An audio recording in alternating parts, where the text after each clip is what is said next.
Yes, you can applause.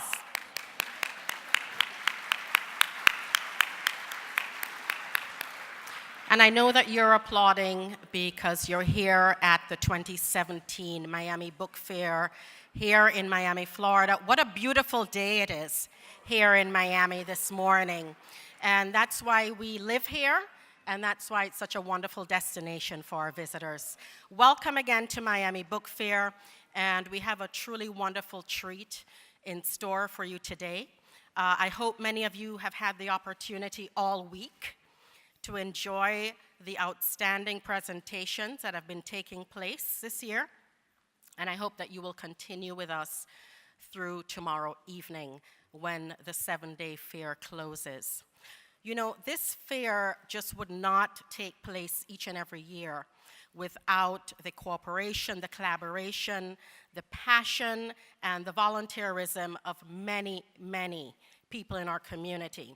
Namely, the students, faculty, staff of Miami-Dade College,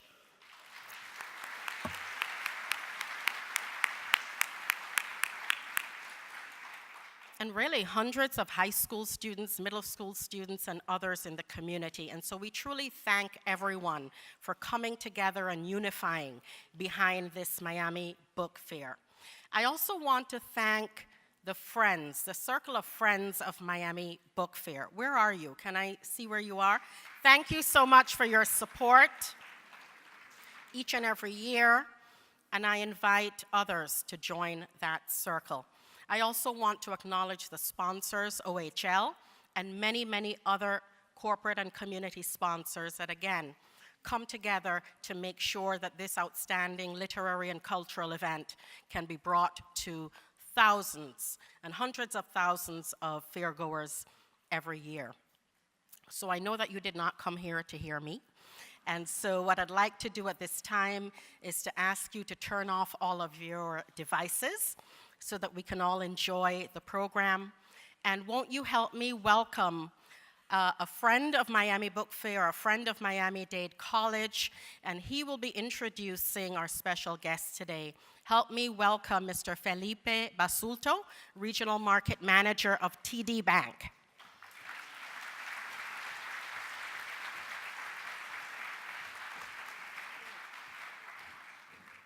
Good morning.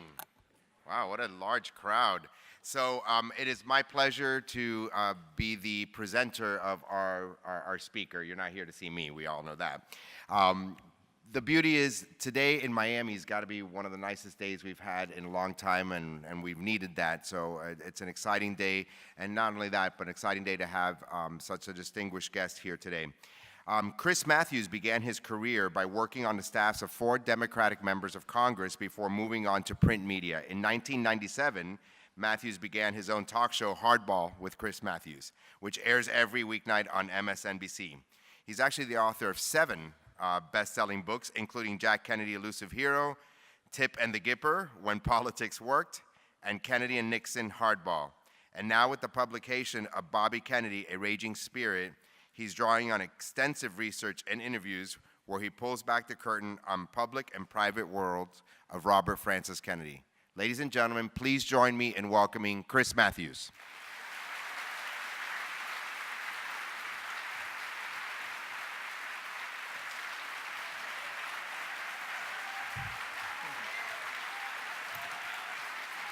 Thank you.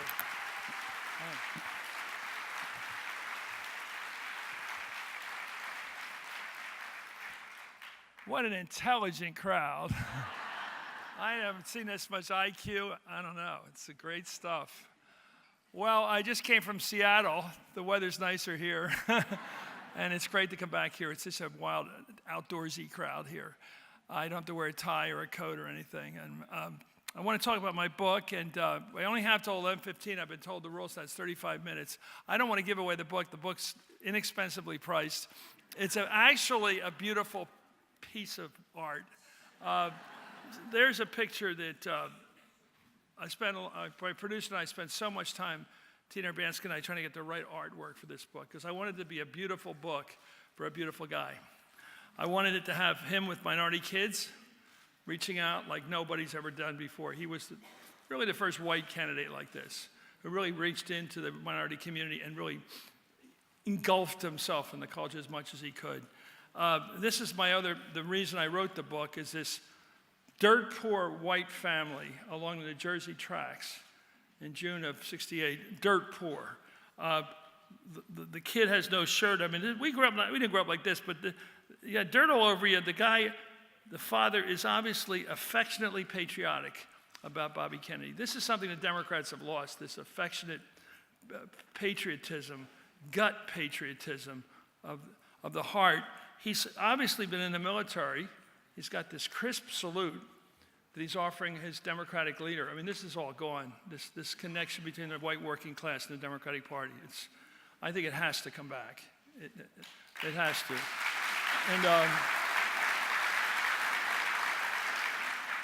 And the salute is everything. And the African-American crowds that day, in June of '68, I was in grad school at Chapel Hill, the African-American audience, something like this doesn't happen anymore. They sang spontaneously, 20,000 of them in Baltimore, the Battle Hymn of the Republic. This is Americanism. I want to give you 4 pictures which I think identify my book and why I wrote it. April 4th, 1968, Bobby Kennedy's campaigning for president.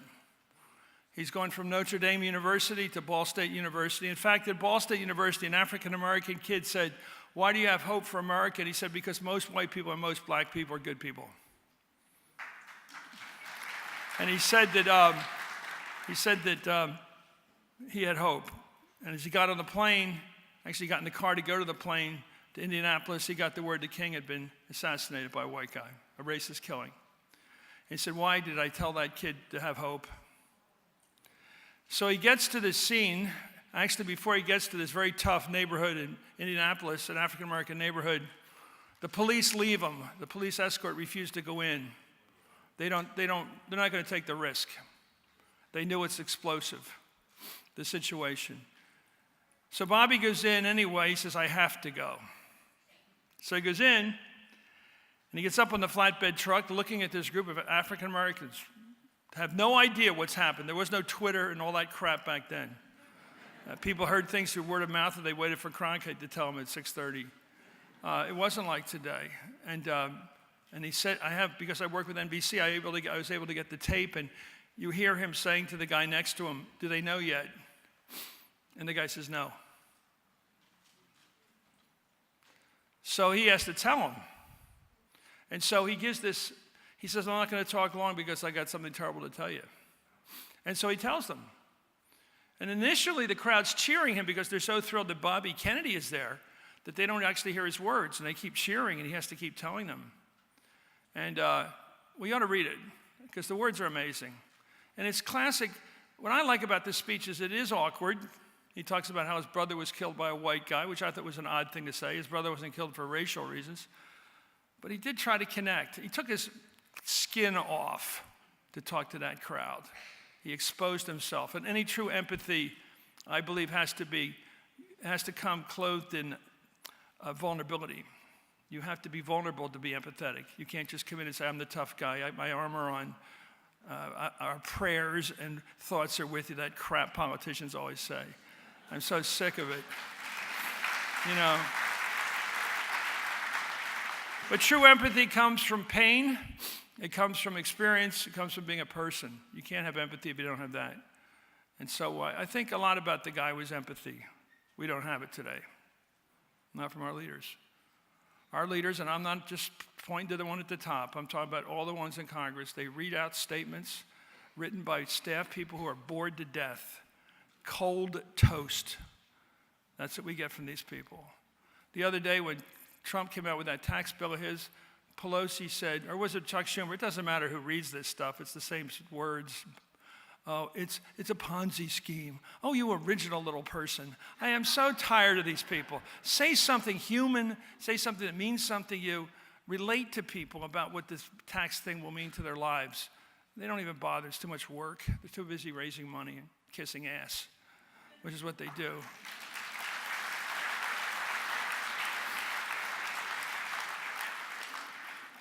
I talked about the train ride. I want to talk about the Cuban Missile Crisis. Now, Bobby predicted, he wasn't a visionary. He had a couple of predictions I thought were fascinating. One is that we'd have an African-American president in 40 years. He was off by 7. That's pretty good.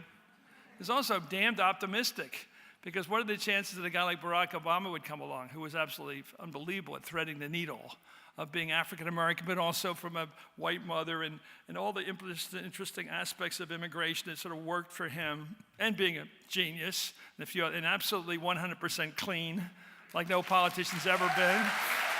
And, but he nailed that. He also nailed that Jimmy Hoffa, the crooked labor leader, the mobbed up labor leader he was after, said, he's pretty wise about it. I don't know, he's right. He said he couldn't quit. He said, Hoffa can't quit the mob. You don't walk away from the mob. You end up in cement somewhere. And we don't even know what kind of cement Hoffa ended up in, but we don't think it was a happy ending, because he probably tried to get out or tried to stay in or whatever. The other prediction he made was after the Bay of Pigs, he said the Russians will bring nuclear weapons into that country, into Cuba. They'll bring nuclear weapons on the island. Within a year, they did. Of course, Castro says, he told the guy who produced that movie, 13 Days, I didn't want them to bring in offensive weapons, but they did. That's what he says. He also said he liked Bobby Kennedy, but who knows what he meant, if he ever said anything right. So he did say that. And he did say that they were wrong to do it, because those weapons that Castro was bringing were not to defend Castro from us. They were to reach every state in the every city in the United States this side of Seattle. They were offensive intermediate nuclear weapons aimed at balancing off the Soviet imbalance with us in nuclear weapons. They had nothing to do with defending Cuba. They were aimed at us. And Castro would have been standing there, in Central Park if the war had gone the other way, watching us all being executed. He would have loved it. Cuban Missile Crisis, when that happened, Bobby's first instinct, like it often was in situations which are tricky, was, let's go get them. Let's bomb the hell out of them. And then they realized he and his brother Jack, that if we moved on Cuba, that Khrushchev was all ready to move on West Berlin. And if he moved on West Berlin, where we were outnumbered 10-1 in conventional forces, we would have had to go nuclear. So he could see the chain reaction that would have started. And then Jack said, well, you got to calm down these hawks. You know what he did? He went into the room of hawks, Bundy and Curtis LeMay, people like that, and he said, you know what? We're not the Empire of Japan. We don't pull sneak attacks. We don't go into countries and kill everybody without notice just because we want to gain a strategic advantage. We're not like them. Unfortunately, George W. Bush never got that memo.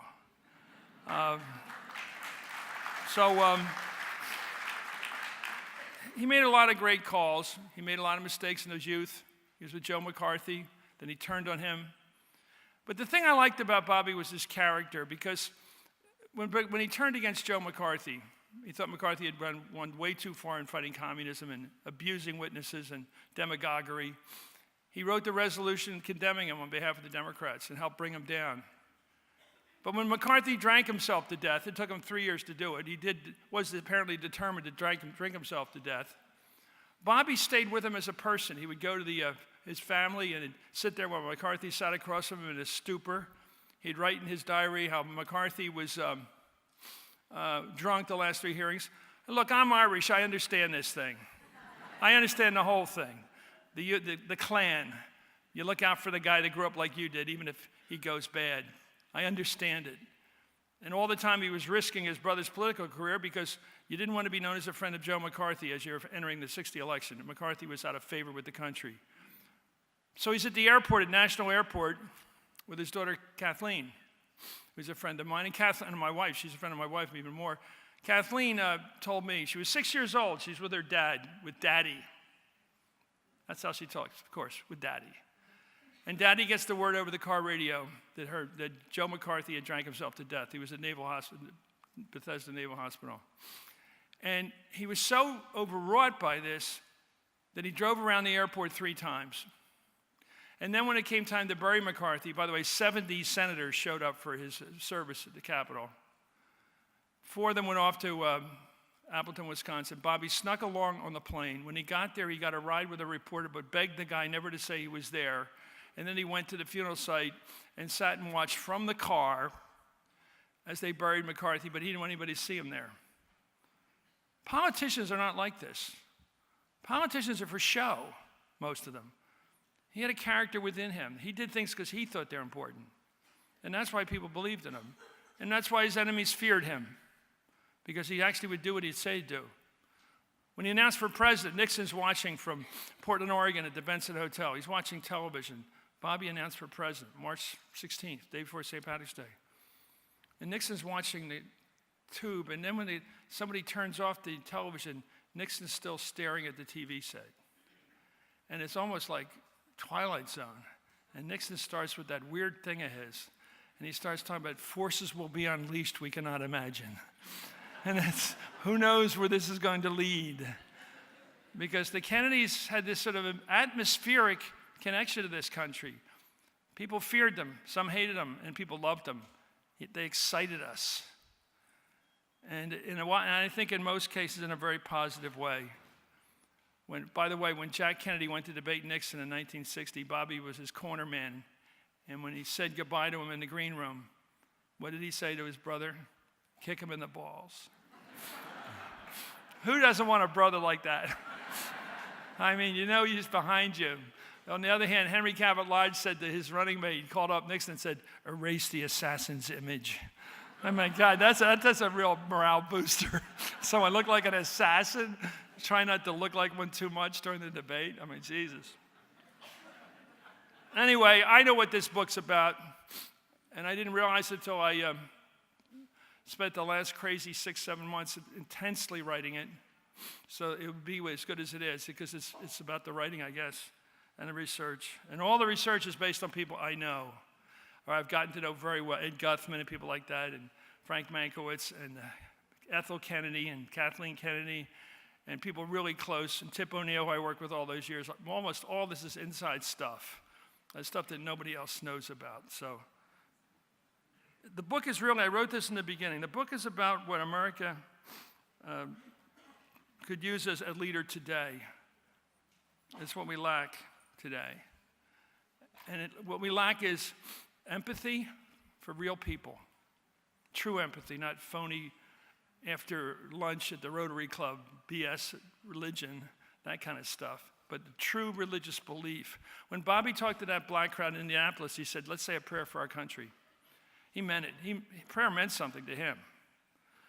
And secondly, unity. He tried to bring blacks and whites together. When he went through Gary, Indiana, which is not like Ron Howard sang about it in The Music Man. Gary, Indiana is a tough ethnic town of people with long, unspellable names from Eastern Europe, and blacks moving in, and all the crisis that creates, and all the anger. And he rode through town with the black mayor, Richard Hatcher, the first black mayor, and Tony Zale on the other side. Tony Zale, remember him? I mean, the guys remember him. He's the guy's doing the boxing thing. Tony Zale was the other guy in Somebody Up There Likes Me, the Paul Newman movie about Rocky Graziano. He was the one that actually ended up winning. They didn't put it in the movie, but he won the rubber match. He won the third match.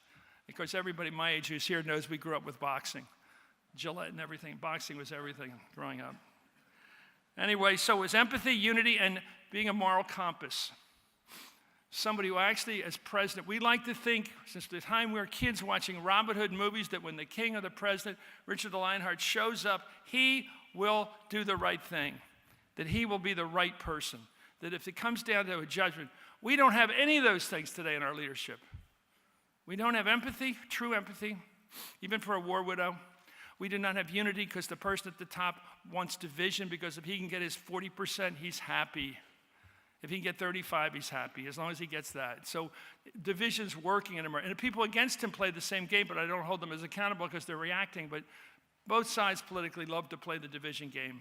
Gets more money into the coffers. And third, we really lack a moral compass. Someone who can remember, when it really comes to the crunch and it isn't political anymore, will tell us the right decision. How do we deal with North Korea? You know, how do we deal with so many of these questions? How do we deal with Iran? Do we have a moral judgment that helps us? Because I think we need a moral judgment, because these issues are too tricky without a moral guidance. They're impossible for human beings to decide sometimes. You need something moral to guide you. And I think we need all those things. That if Bobby Kennedy in your spirit is running against Donald Trump this year, you've got a good candidate. You've got a very good candidate. I hope you read the book. I love writing it. I think Bobby is more interesting than Jack because he's more like us. He's accessible. He wasn't gifted. He wasn't elegant. Even Ethel admitted that. He was awkward. He was the kid that the father didn't like. I'd know it, and maybe that's why he understood the overlooked. A friend of mine once said, I was in the Peace Corps with him, and he talked about his love life with women, and he was pretty amazing that way. And he said to me, people don't mind being used, they mind being discarded. Isn't that everything? Discarded. And ever since we started this Archie Bunker thing in the early 70s, making fun of white working people, we kissed them goodbye. You make fun of people, you look down on them, they get the message. You call them deplorables, they hear it. You bet they hear it. You say they cling to their guns and their religion. Oh yeah, I cling to my religion. Okay, I'm a little person and you're a big person. Thank you. I'll be voting for the other guy this time. So I think we need some unity again. And this is my guy. Thank you. Thank you.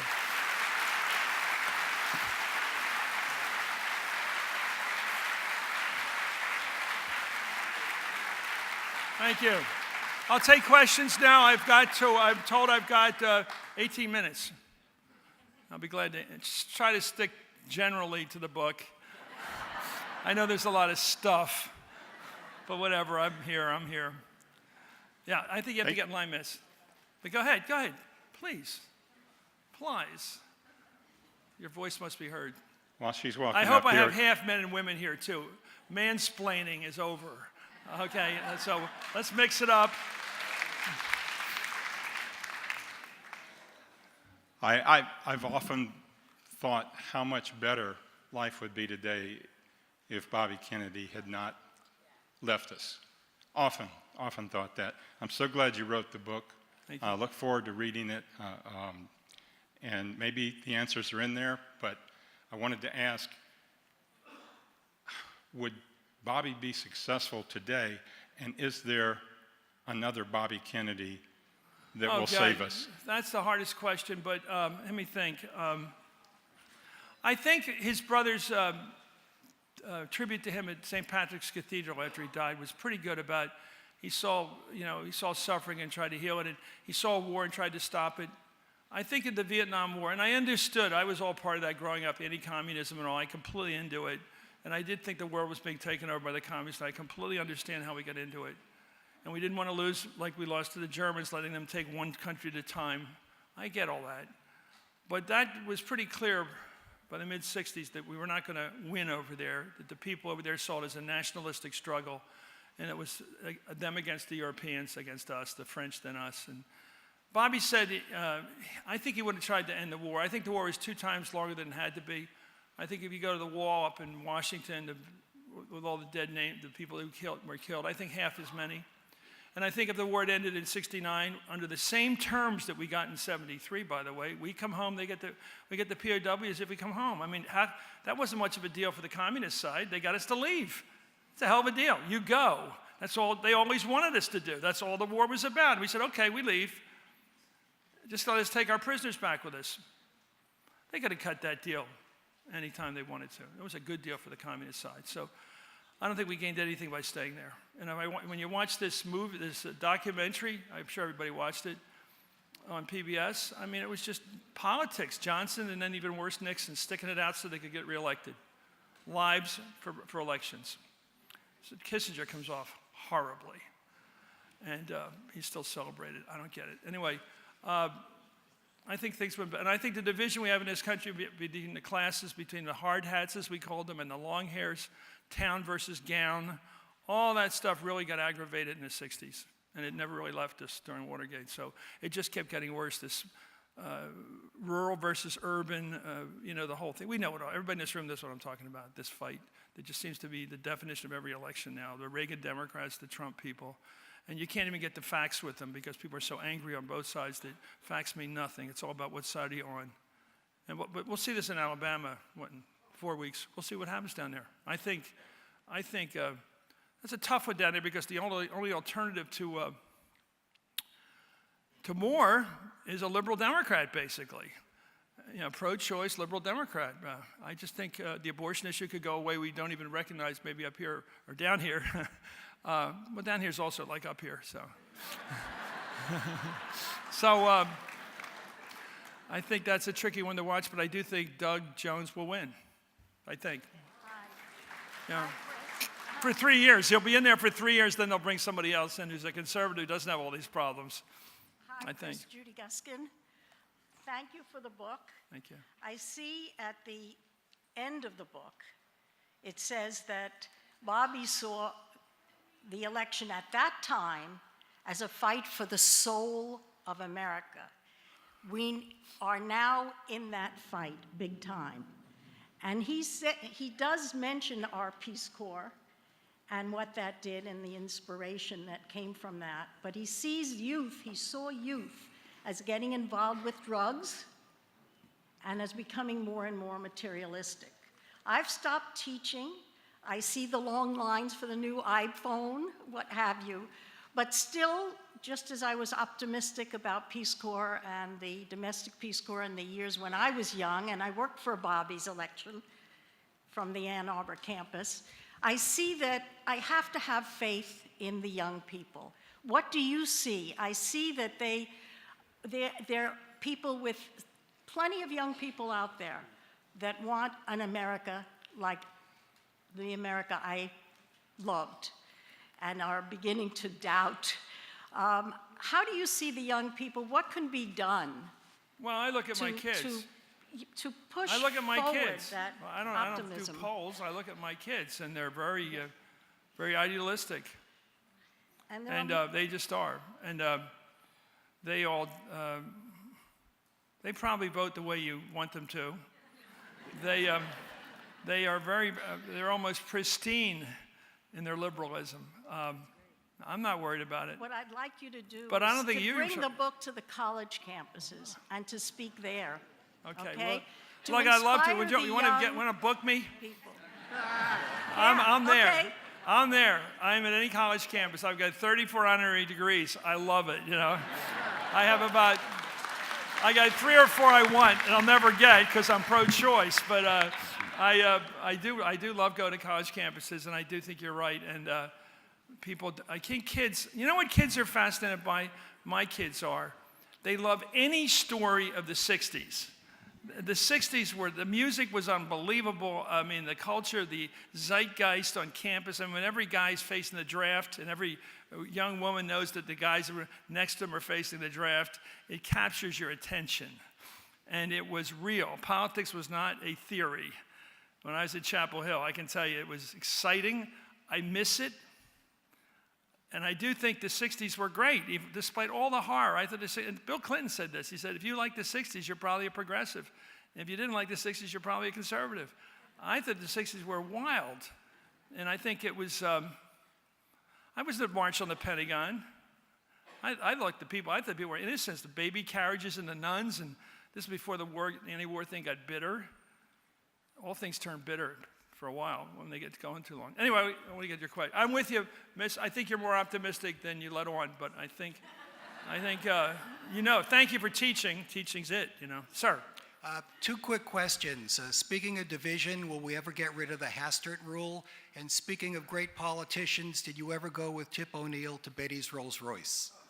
To where? Betty's Rolls-Royce in Boston. No, I didn't, but I did spend every day with them for 6 years. I mean, every day listening to the stories in the back room. That was my education. What was the first question? The last one about Roy? Hastert rule. Yeah, that's a stupid rule. Look, we already have checks and balances. We have the House and the Senate. We've got the President, the Supreme Court, the court system, and we have the legislature. They're all checking off each other. If it works, we have an independent judiciary. We have a free press. It's a good system. It really is. It's the standard for the world, especially the free press and an independent judiciary. Every country that's worth its salt has those elements, and if they don't, they're not worth much. So I don't care if Russia is a gas station and a police force, which is really all it is. If they don't respect these things, they're not a first world country. They're just not a first world country. They're jealous as hell of the institutions we have. They look at us as, my God, this is a great country. We're not. We have a great history. We've got novelists and ballet people and musicians and composers the world's never compared to anybody else to. But they don't have a great political system, and we do. So I believe in it. The Hastert rule is just this weird thing that Hastert himself didn't even believe in, which was unless there's a majority of the Republican caucus, the Republican side supporting something, they don't even bring it to the floor. And here's where the hell of that was. We could have a comprehensive immigration system in this country and stop arguing about it. If they'd taken the Senate bill, which had 12 Republicans for it, it had all the elements of a truly transparent. It was not an open door policy. It was not open borders. It was nothing like that. It said no more illegal hiring, and it was going to be enforced. And I believe the magnet of illegal hiring is the reason why people come here, and you got to regulate it, like any country would want to regulate it. You don't outlaw immigration, you regulate it. And if you can't regulate it, you're a joke. So we're a joke. Because we don't regulate it. We just go along with whatever. You got a job, you're here.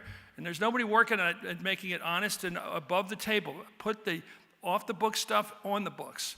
And they had this, and the damn Hastert rule allowed Boehner to prevent it from even coming to a vote. And I think it would have passed. I think the Democrats would have all passed. Teddy Kennedy was for it. The good Republicans, Corker, Lindsey Graham, McCain, they were for it. It was a good bill, and they had it in their hands, and because the Hastert bill, they never passed it. And we're going to argue this another 20, 30 years with another 11 million people here illegally, and it's never going to solve because of stupid rules like that. I'm totally with you, sir. It's something that should have been laughed out of court. Next. I'm looking forward to reading your book. Another fabulous book on Robert Kennedy was by Professor Evan Thomas, and there was a line in that book that stuck with me, and I'd ask you to comment on it. It said, as to Robert Kennedy in the Senate, he was in the Senate. Ted Kennedy was of the Senate, Yeah, I know. which means that Robert Kennedy wasn't much of a senator.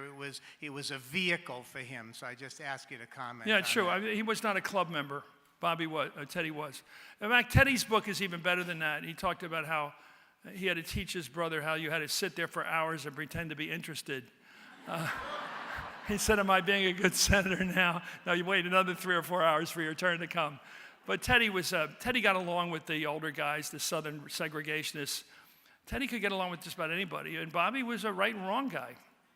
That's not always easy to live with. Yeah. So I think the question was asked earlier about, do you see specific people out there that are going to be that next generation? I hate this. Look, Sorry. you know, and I will say what always gets me in trouble. I don't see any of them ready. I mean, I see a lot of, okay, they're attractive, you know, we say they're attractive. I don't know. Maybe they are attractive, but do something. Say something. Make me believe in you. Don't just be attractive. I mean, Cory Booker, well, they seem to be so thrilled with Menendez staying. I mean, give me, just if you're big on Cory, take a look at his yucks in the paper today, just loving the fact that Menendez has gotten, you know, has beat the judge here. I'm sorry. That case should be reason for voters in New Jersey to look at this guy very seriously. You know, all those presents about getting his Brazilian girlfriends into the country, come on. That's not the job of a senator. Your job is not to do that. That's not your job. And you're using your job to do it. And I understand the juries, proving bribery is so hard. Bribery means you actually have to have a tape recording of a guy or a woman saying, if you do this, I'll do that. That is very hard to get, and that's what it takes for a bribery case. And ever since the McDonald case down in Virginia, it's now like you can do any favor for anybody and it's okay. And the guy's walking around with like $5,000 watch like he's owned by somebody. Why would anybody walk around with a watch like that given to him by some pal to establish his cronyism? I'm sorry, we got to raise our standards. And okay, here's who I like. I'm watching Kamala Harris. I'm watching young Joe Kennedy. I'm watching, what's his name, Seth Moulton up in Massachusetts. I'm watching Sherrod Brown, who's, if Hillary had him on the ticket, she'd have won. How's that for a statement? And I said it all through the campaign. Pick a working guy he went to Yale, but he doesn't let you know he did, which is great. Don't show that off. But he's a labor guy from a Rust Belt state. He talks with a gravelly voice, and it would have been a good matchup with Hillary, instead of a guy who nobody can remember who her running mate is. And that's what she wanted, unfortunately. She didn't want a competing personality, apparently, because she didn't get one, and she could have picked anybody she wanted. And she blew it with that. And she needed to go into Wisconsin, Ohio, Michigan, Pennsylvania, and act like she was interested in those people. And she didn't do it.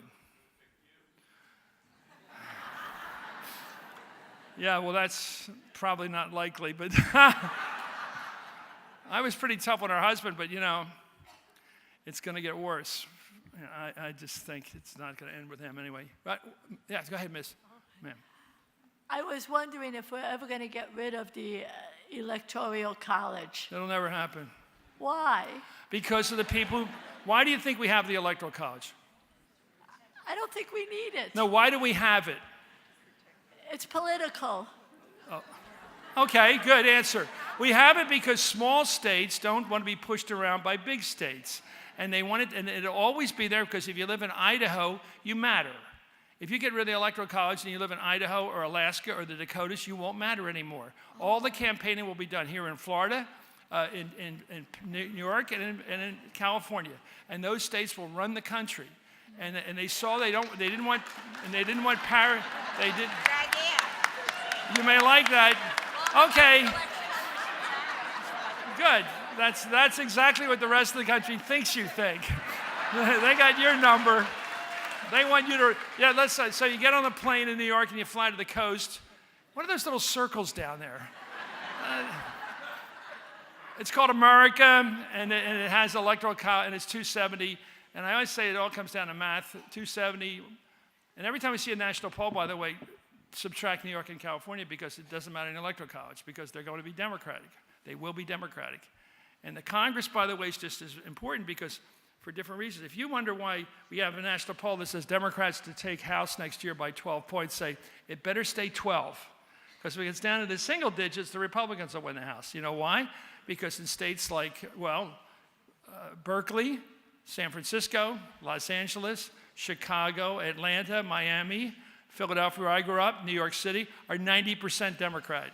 So all those districts are 90% Democrat. All those votes are flooded into those same districts, whereas the Republicans in Utah win about 60, 65%, or 55% in the suburbs, and they win because their votes are allocated around the country. It's the way people, liberals bunch. Okay? Whites like to be in cities that are diverse. Republicans don't want to live in cities that are diverse. Whites like bunching together with lots of different kinds of people. Conservatives like it to be monochromatic. Monochromatic. Yes. Yes, I promised to read your Bobby book, but I know as a young man you worked as a speechwriter for Jimmy Carter.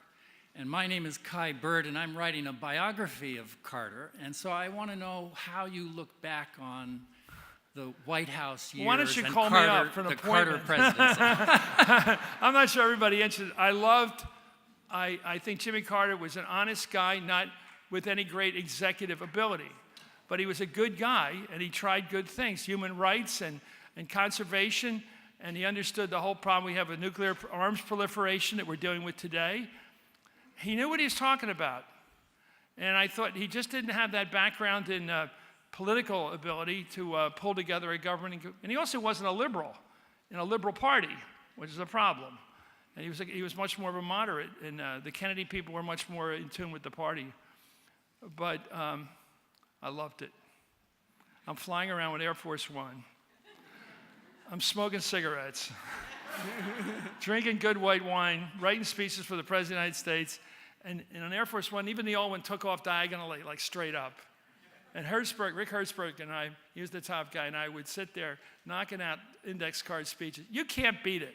And the President of the United States is going to give you your speech when he stops. It was the greatest job in the world. And we had steaks. You get on the plane at the end of the day and you smell the steaks being cooked. Come on. I don't care.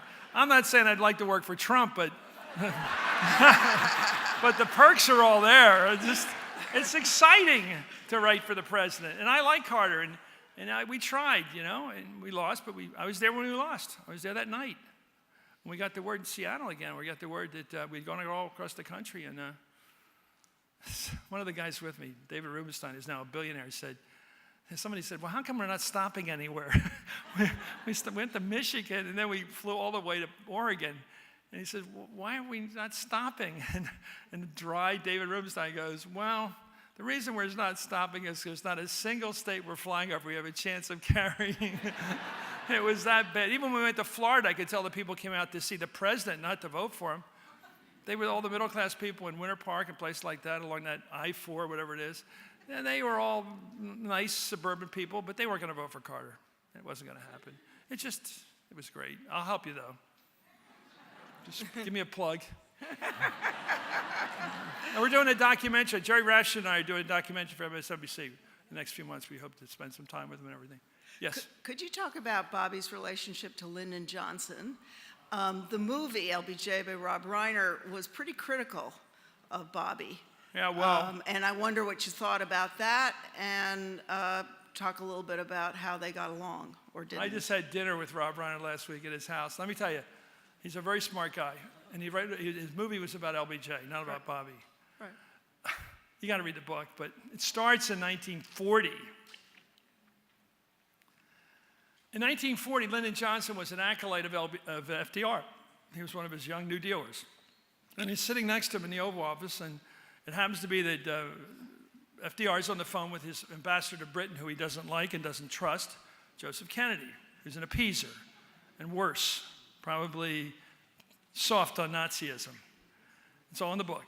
And FDR is doing his charm on the phone. Come on home, Joe. You and Rose will have dinner tonight. Can't wait to see you. And then he goes over to Johnson. He says, I'm going to fire the SOB. So Johnson dines out on that for a number of years. And Bobby, of course, hears about it, how Johnson's enjoying his insiderdom with FDR.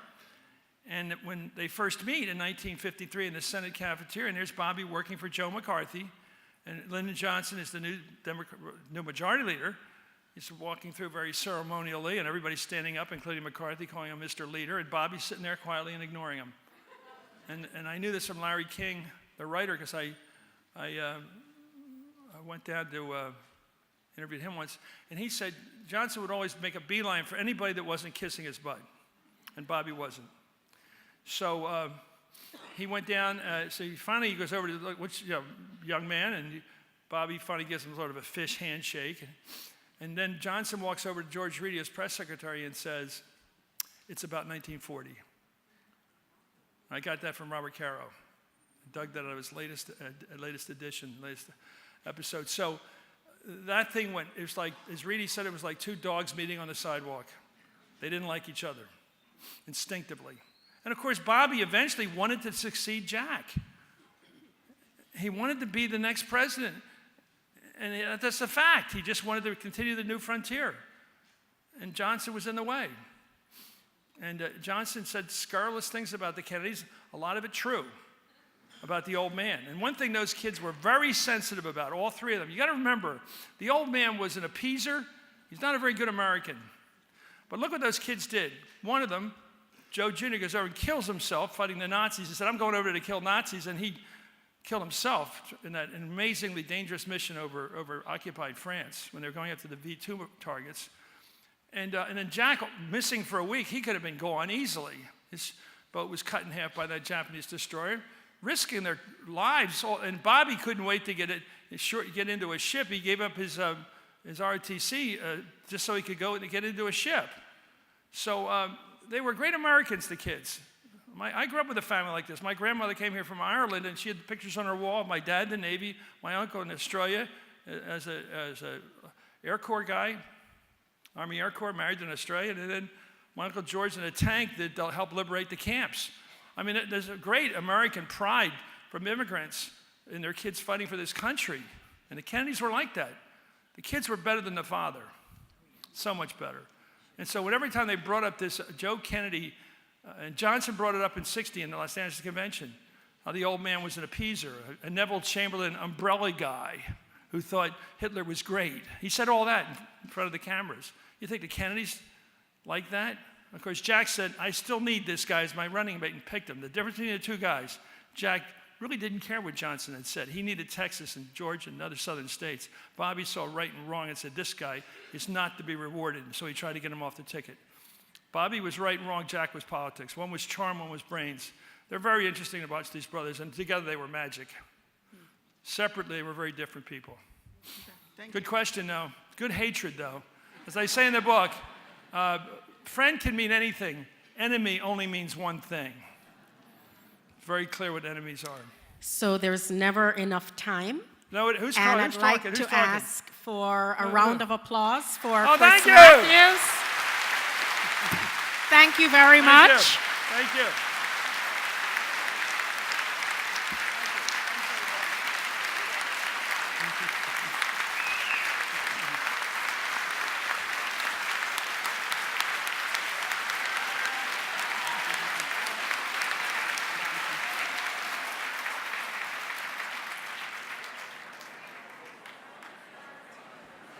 Oops, it's up. Well-deserved standing ovation for Chris Matthews, and he will be autographing in an area on the other side of the elevators on this floor. Thank you very much, and please exit to your left if you're leaving this session. Thank you.